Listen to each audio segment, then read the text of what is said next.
তুমি কি কখনো এত দ্রুতগতির ভবন নির্মাণ দেখেছো? হাজার হাজার তলা বিশাল ভবন চোখের পলকেই মাটি ফুঁড়ে উঠে আসে। শুধু বেতনটা ঠিকঠাক দিলেই, সামনে কালো মেঘ বাধা দিলেও সেটাকে পাশ কাটিয়ে বাঁক নিয়ে এগিয়ে যায়। আর পুঁজি যদি যথেষ্ট থাকে তাহলে বায়ুমণ্ডল ভেদ করতেও পিছপা হয় না। অবশ্য এত দ্রুত নির্মাণের পেছনে আছে শ্রমিকদের অক্লান্ত পরিশ্রম। ডগ ভাই কুকুরের মতো ক্লান্ত হয়ে গেলেও হাতের কাজ থামাতে রাজি নয়। অক্টোপাস ভাই তো 6টা হাত একসাথে লাগিয়ে দেয়, একাই যেন 3 জনের কাজ করছে। গতি বাড়াতে একসাথে অনেক শ্রমিক কাজ শুরু করলো, কিন্তু তারা বুঝতেই পারেনি বিপদ ঠিক তাদের পেছনেই অপেক্ষা করছে। বাস্তবে দেখা গেছে খুব কাছাকাছি কাজ করলে দুর্ঘটনা হওয়াই স্বাভাবিক। যেমন এই কুকুরটা একটা গর্ত খুঁড়তেই পাশের সহকর্মীর ছোড়া মাটির ঢেলা এসে সরাসরি গায়ে লাগলো। দ্রুত কাজ চাইলে ভালো মেশিন অপরিহার্য, যেমন এই বায়োনিক এক্সকাভেটর, বুদ্ধিমানও পরিবেশ বান্ধব। আর এই মিক্সারটা শ্রমিকরা বালু আর সিমেন্ট ঢালার পর ও নিজে থেকেই ঢাকনা লাগিয়ে নেয়। তারপর 2.5 বছরের প্র্যাকটিস করা বারটেন্ডারের স্টাইলে ঝাঁকিয়ে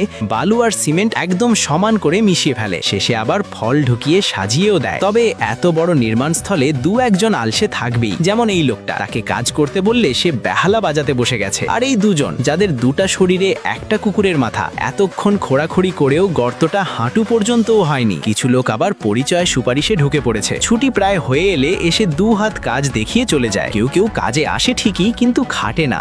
2টো ছোট হাতুড়ি নিয়ে শুধু লোক দেখানো ঠুকঠাক করে। সবচেয়ে আজব এই লোকটা হাতুড়ি তুলতেও আলসেমি, তাই একটা ছোট কাঠের হাতুড়ি নিয়েই চালাচ্ছে। ঠিক তখনই প্রকল্পের দায়িত্বপ্রাপ্ত ব্যক্তি বুঝতে পারলেন হস্তান্তরের সময় প্রায় শেষ। তাই তিনি সবাইকে নির্দেশ দিলেন সবচেয়ে দ্রুত গতিতে ভবন শেষ করতে হবে। এভাবেই মুহূর্তের মধ্যেই এক বিশাল আকাশচুম্বী ভবন দাঁড়িয়ে গেল। মেঘের স্তর সামনে এলে সোজা ঘুরে পাশ কাটিয়ে এগিয়ে গেল। সবার মরিয়া চেষ্টার ফলেই একটি আকাশ ছোঁয়া সুউচ্চ ভবন অবশেষে নির্মাণ শেষ হলো। ছাদও বন্ধ হলো। প্রকল্প পরিচালক যখন আনন্দে উদযাপন করছেন, ঠিক তখনই একটি মাত্র নিজের